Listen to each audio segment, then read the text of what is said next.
तो chemical kinetics में सबसे बड़ी प्रॉब्लम क्या होती है? Welcome back all of you. सबसे बड़ी प्रॉब्लम होती है how to find out orders. ये क्वेश्चन तुम्हें मिलना ही मिलना है केमिकल काइनेटिक्स में, और इसके ऊपर न्यूमेरिकल तो बनता ही है। अब ये ऑर्डर क्या है, मॉलिक्युलैरिटी क्या है, बहुत ही सिंपल सा कंसेप्ट होता है। मॉलिक्युलर ऑर्डर का बस इतना से ध्यान रखो, whenever we will have to find out order हमेशा विद रिस्पेक्ट टू रिएक्टेंट होते हैं। तो जैसे मान लो रिएक्टेंट, ये एक रिएक्शन लिखी है, तुमसे पूछा गया बताओ what is the order of the reaction. अब दिमाग में कुछ लोगों के ये होता है कि ये जो कोफिशिएंट है यहाँ पे 2 लिखा है और यहाँ पे कुछ नहीं लिखा, मतलब 1 है, तो ऑर्डर इसकी हो गई 2, इसकी हो गई 1। गलत होता है। यू कैन नॉट टेल, तुम ये बता ही नहीं सकते कि what is the order of the reaction अगर ये एक्सपेरिमेंट कंडक्ट नहीं करें। ये बात अपने दिमाग में बैठा लो। Without experiment you can not justify, without experiment you can not tell what is the order with respect to particular reactant.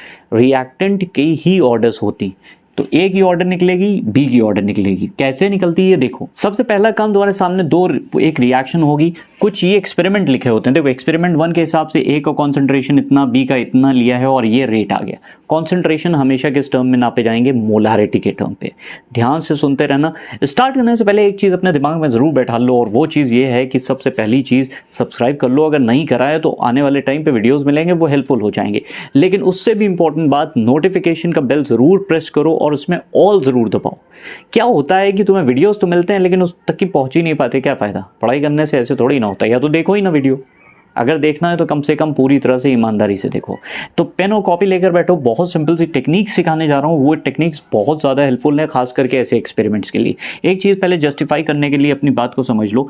For example, हमने पता है N2O5 नाइट्रोजन पेंटाऑक्साइड होता है, 2N2O5। ये रिएक्शन हम लोग लिखते हैं N2O5 और ये डिकम्पोज हो जाता है 4NO2 में और ऑक्सीजन बनाता है।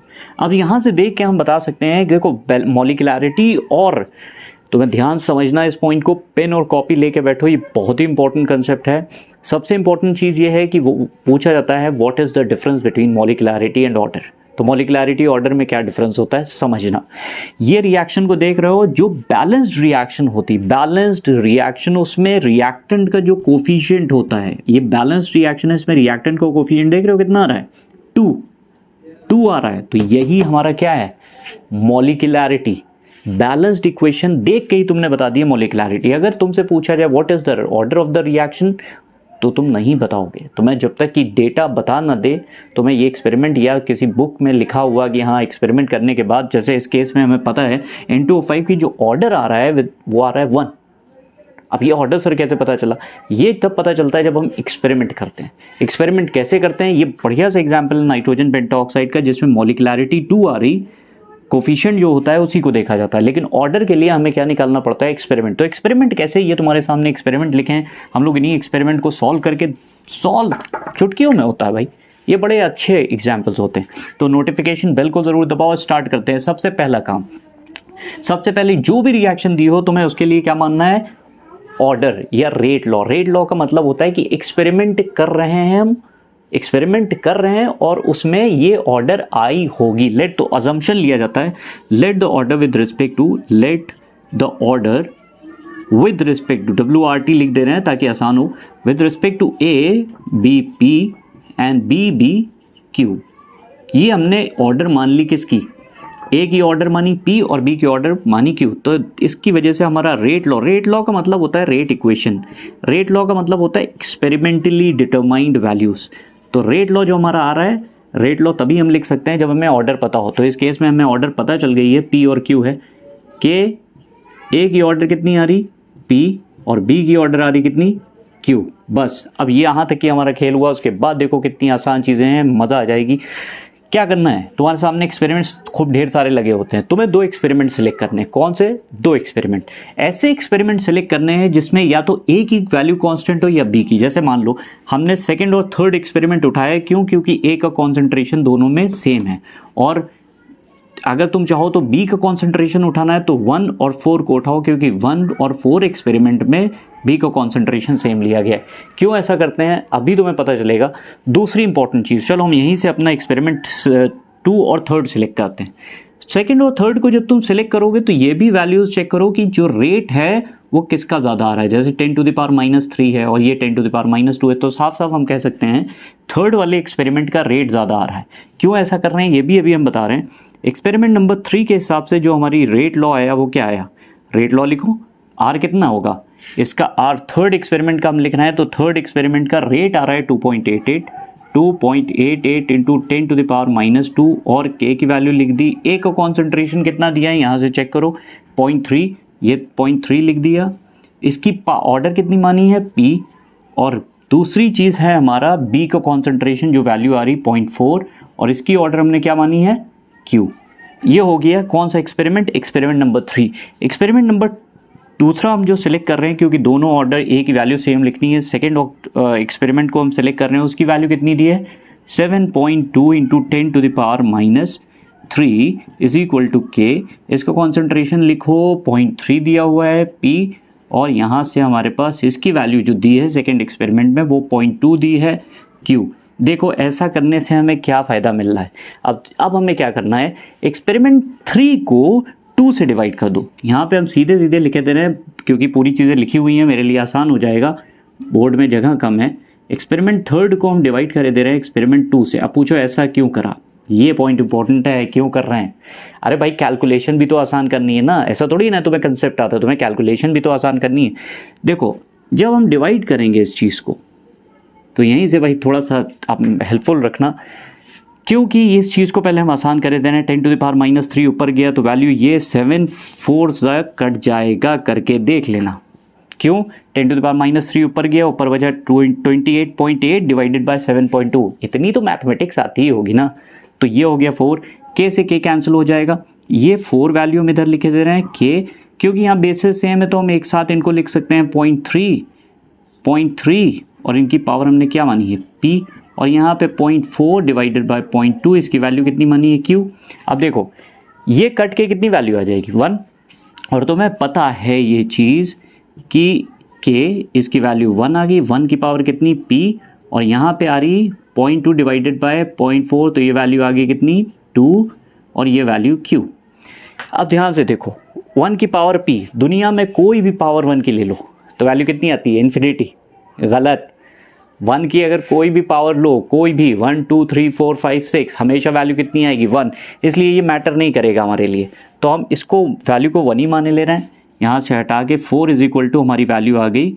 अच्छा 4 को भी तो हम एक तरह से लिख सकते हैं, 4 को हम लिख सकते हैं 2 की पावर 2, लिख सकते हैं कि नहीं, बिल्कुल लिख सकते हैं, और इधर हमारे पास बचेगा 2 की पावर q। आप पूछोगे सर ये 2 की पावर p कहाँ गया, अरे भाई बोला ना 1 की पावर कुछ भी ले लो 1 ही आएगा, तो ये पूरी वैल्यू क्या हो जाएगी 1। यहाँ पे देखो ये बताओ बेसिस सेम है, q की वैल्यू किसके बराबर आ रही है, ये तो बच्चों वाला पार्ट है ना, तो q की वैल्यू कितनी आ गई, हाँ 2, तो order with respect to q हमें पता चल गया कितना आ रहा है, b के रिस्पेक्ट में ऑर्डर कितना आ रहा है 2। चलो अब हम पता करते हैं a के रिस्पेक्ट में कितना आ रहा है, फिर से 2 एक्सपेरिमेंट सेलेक्ट करो, इस बार हम सेलेक्ट करने जा रहे हैं 1 और 4। पूछो क्यों, इसलिए सेलेक्ट करते हैं, देखो जब हम कॉमन सेलेक्ट करते हैं तो वो कट जाता है, जैसे इस केस में हमने a की वैल्यू सेम रखी थी ना, तो ये कट कुटा के क्या आ गया था 1, तो हमें निकाल, जिसको कॉमन रखोगे वो कट कुटा जाएगा, और जो डिफरेंट होता है जैसे 0.4 तो उसकी वैल्यू निकल आती है, यानी कि b की निकल आई, q रिप्रेजेंट कर रहा है b को, इसलिए इस बार हम सेम किसको मानने जा रहे हैं, b को, जो आगे चल के कट जाएगा और हमें वैल्यू किसकी मिलेगी a की, ठीक है। लेट्स स्टार्ट, तो एक्सपेरिमेंट सेलेक्ट करते हैं कौन से, चलो 2 एक्सपेरिमेंट फिर से, लेकिन दिमाग में रखना जो एक्सपेरिमेंट की वैल्यू ज़्यादा होगी उसको पहले लिखो, यानी कि एक्सपेरिमेंट 1 और सेलेक्ट करने जा रहे हैं और 4, तो 4 के एक्सपेरिमेंट 4 के हिसाब से तुम साफ साफ देख सकते हो एक्सपेरिमेंट 4 की वैल्यू ज़्यादा आ रही, रेट की कितनी आ रही 2.40 into 10 to the power -2 is equal to K, जो रेट ऑर्डर हम लोगों ने कैलकुलेट करके रेट लॉ लिया था उसके हिसाब से ये वैल्यू हमने लिख दी, एक का कॉन्सेंट्रेशन 0.4 दिया है जिसकी वैल्यू हमने p ऑर्डर माना है p, और b की वैल्यू 0.1 दी है, इसकी वैल्यू q मानी है, इसको डिवाइड कर दिया एक्सपेरिमेंट नंबर 1 के हिसाब से, एक्सपेरिमेंट 1 के हिसाब से वैल्यू कितनी आ रही है, जरा गौर से देखो 6 into 10 to the power -3, 6.0 into 10 to the power -3 आ रहा है इज इक्वल टू के, और a का कॉन्सेंट्रेशन 0.1 आ रहा है, कॉन्सेंट्रेशन बोले तो मोलारिटी होती है, मतलब गलती मत करना, हाँ ये गलती होती है ध्यान रखना। तो अब देखो, तो एक्सपेरिमेंट नंबर 4 को अगर हम एक्सपेरिमेंट नंबर 4 को हम डिवाइड करते हैं एक्सपेरिमेंट नंबर किससे 1 से, वैल्यू कितनी आ रही, चलो चेक करते हैं, डिवाइड करते हैं। अब तुम कहोगे ये सर के क्यों घटा जा रहा है, अरे के की वैल्यू डिपेंडेंट नहीं होती, के तभी बदलता है जब टेम्परेचर बदल रहा हो, रेट कांस्टेंट तभी बदलता है जब टेम्परेचर बदले, तो यहाँ से कटते देखो 10 टू द पावर -3 ऊपर गया, ये कितनी वैल्यू आ रही 10 टू द पावर -3 ऊपर गया तो ये 24 हो गया, 6 4 24, ये 4 की वैल्यू आ गई, K से K कैंसिल हो गया। यहाँ से चलो चेक करते हैं, ये हमारे पास 0.4, इनको एक साथ लिख सकते हैं, क्यों? क्योंकि दोनों की पावर सेम है। ये P हो गया, और यहाँ से वैल्यू तो मैं भी बताया 1 ही आ रहा है, 1 की पावर P आ रही है, तो 1 की पावर P कुछ भी आ जाए 1 की पावर तो वो हमेशा 1 ही रहेगा। यहाँ पे वैल्यू कितनी आ रही है, यहाँ से तुम देख सकते हो 4 = 4 की पावर P। अच्छा 4 की पावर P, तो कौन सी ऐसी पावर हम 4 की ले जिसकी वैल्यू 4 आ जाए? हाँ 1। तो 4 की पावर P की वैल्यू कितनी आ गई? दिस इंप्लाइज दैट P = कितना आया? 1। तो order with respect to A कितना आ रहा है? 1, और B का कितना आ रहा है? 2। जबकि हम लोगों ने रिएक्शन के हिसाब से अगर देखोगे तो A की पावर कितनी आ रही? 2 और B की पावर 1। उलट गया ना। ऑर्डर और मॉलिक्यूलरिटी में यही डिफरेंस होता है, ऑर्डर बदल सकता है। एक कंडीशन इंपॉर्टेंट है, उसको लिखना चाहो तो लिख लो, किस समय कौन सी वो एक्सपेरिमेंट है, कौन सा वो रिएक्शन है जब मॉलिक्यूलरिटी और ऑर्डर सेम होता है। Under which condition, what are the conditions for which molecularity and order remain same? Elementary reaction, single step reaction. चलो देखते हैं।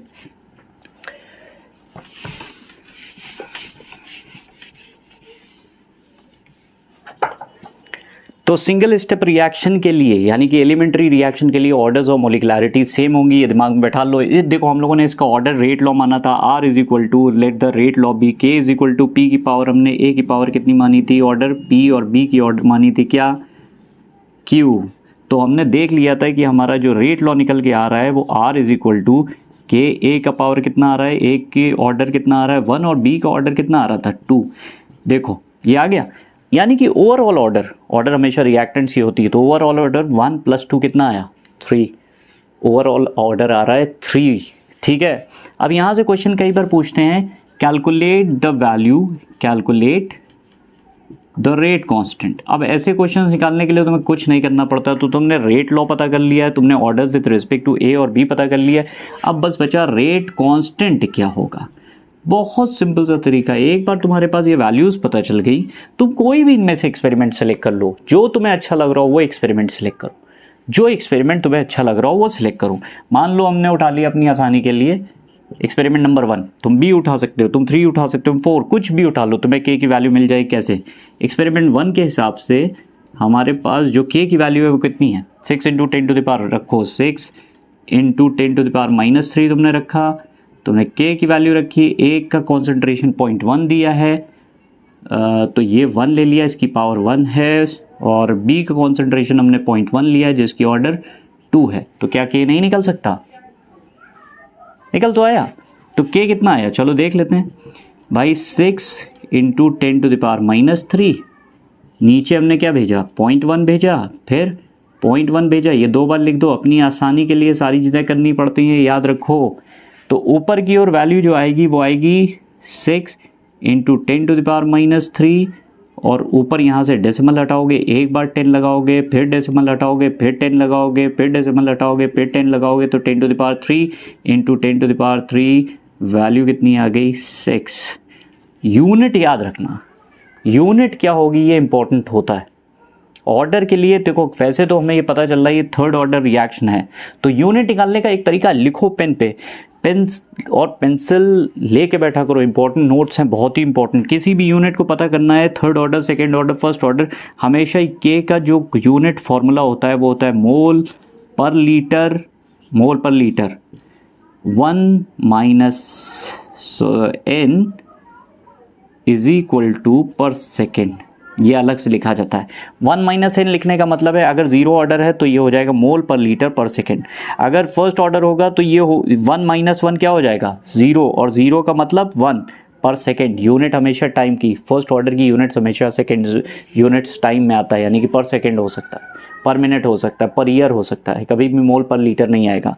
सेकेंड ऑर्डर के लिए तुम देख सकते हो 1 - T रिवर्स हो रहा है, तो अगर यहाँ पे 2 ले लोगे, 1 - 2 तो -1, तो हम उस वक्त सेकेंड ऑर्डर के लिए जो यूनिट लिखेंगे वो क्या होगी? लीटर पर मोल, रिवर्स हो जाएगा पर सेकेंड। इसी तरह से थर्ड ऑर्डर की क्या आएगी? लीटर पर मोल का होल स्क्वायर पर सेकेंड। देखो कितना आसान है ना, आसान। तो एक बार तुम्हारे पास ये केमिकल काइनेटिक्स का ये ट्रिक तुम करके देखो, न्यूमेरिकल्स करके देखो, पक्का हेल्प मिलेगी। इसके बाद वाले न्यूमेरिकल्स आने वाले हैं उसमें भी हेल्प मिलेगी। तो ये चीज़ें ध्यान रखो, नोटिफिकेशन बेल ज़रूर दबा के छोड़ना, ठीक है, ऑल पे। Thank you all of you.